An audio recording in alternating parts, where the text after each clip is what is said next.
This is the Tier 8 German tech tree heavy, the Tiger II, a vehicle that is one of the best Tier 8 tech trees by far. It features solid armor, great DPM, and even pretty good mobility. When you pair that with the fact that it also has fantastic penetration and even great gun depression, there's really no downside to this tank. And, well, in December, it just got a whole lot better because Wargaming released this legendary camo for the vehicle. There might be some people that don't love the Christmas theme to the tank, but that's fine because you don't need to run it. You can run any other camo that you like. For example, we have the Savage, which is basically a realistic World War II skin. But I am going to be rocking this skin for the Tiger. I think it looks absolutely fantastic. It's super high quality, and it has a crap ton of detail. We got lights that shine all over the tank. It's blue, which is awesome, because obviously my logo's blue.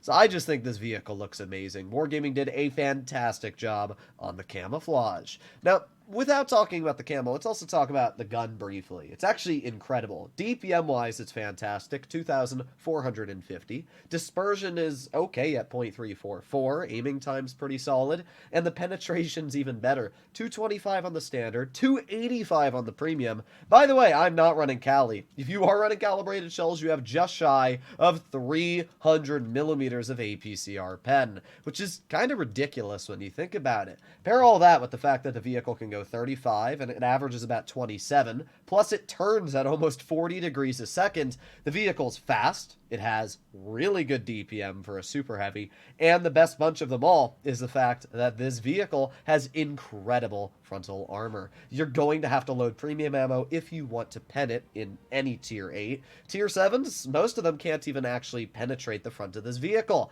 and because of that, it just makes the Tiger II such a juggernaut in the front line. So this game, we have 1, 2, 3, 4 mediums.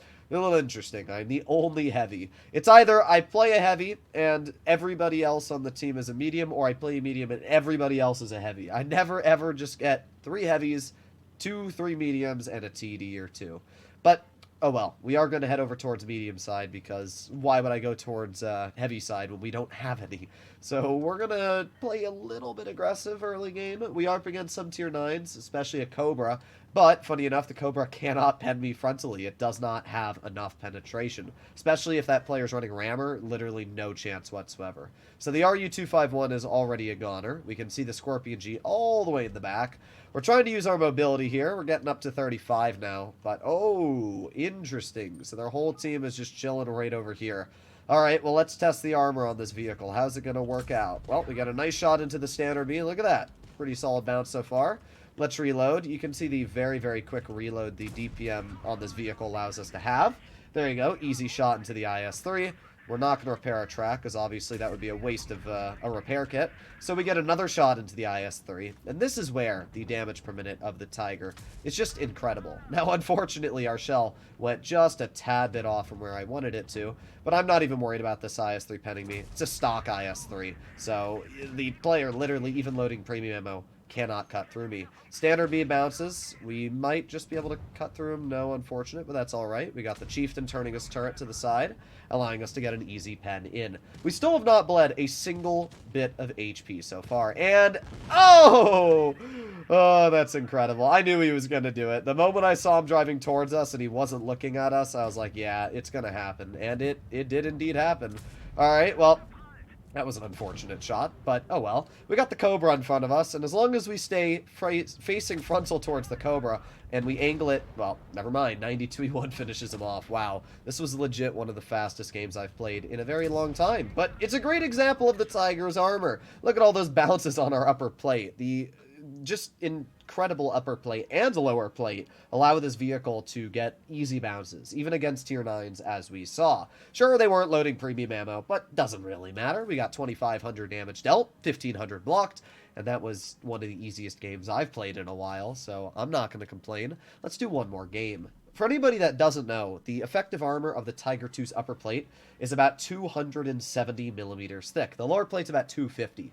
So, yeah, you're going to have to load premium ammo to cut through this. Tier 9s, especially ones that have higher pen, something like an E75, is going to cut right through your upper plate with the majority of standard ammo. But if you angle it properly, you can still get some pretty good bounces.